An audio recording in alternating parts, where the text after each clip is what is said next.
விஜய் இன்னும் களத்துக்கு வரமாட்டேங்கிறார். நம்ம எல்லாரும் தான் பேசிட்டு இருக்கோம். மீடியா பேசிருக்கு. நேத்து மீடியால வந்து ஏதோ அவர் 2 தொகுதியில் நிக்க போறாரு அப்படின்னு சொல்லியிருக்காங்க. வீலியே இன்னொரு தொகுதினா விருகம்பாக்கம்னு கேட்டிருக்காங்க. விருகம்பாக்கத்துல வந்து எதெல்லாம் வரும்? கே நகர் வரும்.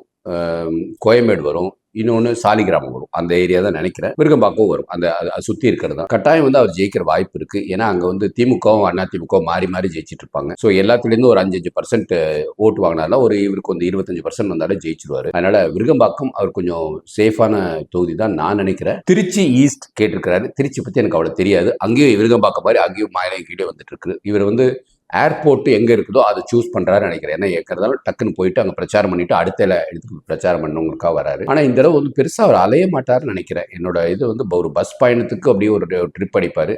அப்படியே ஒரு பிம்பம் மக்கள் அங்க இது பண்ற மாதிரி ஒரு ட்ரிப் அடிச்சுட்டு பாக்கி இருக்கிறது வந்து சோஷியல் மீடியா வழியா மக்களை சந்திக்கிறேன், இல்லாட்டி இது பண்றேன்னு.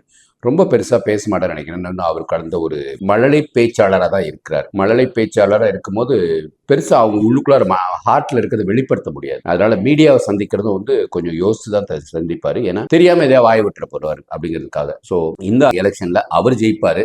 அவர் கூட இன்னும் 1-2 பேர் ஜெயிப்பாங்களான்னு பொறுத்திருந்து பார்ப்போம். இருந்தாலும் விஜய் எங்க நின்னாலும் ஒரு மாற்றத்தை கொண்டு வரதுக்கு ஒரு வாய்ப்பு இருக்கும். பட் இப்போ சூஸ் பண்ணுறதுக்கு விருகம்பாக்கமோ இல்லை திருச்சி ஈஸ்டோ ஜெயிக்கிறதுக்குள்ள வாய்ப்பு அதிகம் இருக்கிறதா என்னோட சிந்தனை. உங்க சிந்தனையை பதியப்படுங்க. அவர் ஜெயிக்கணுமா ஜெயிக்க மாட்டாராங்கிறதையும் அதையும் பதியப்படுங்க. வாழ்க பாரதம், வளர்க தமிழ், ஒளிரட்டும் தமிழகம்.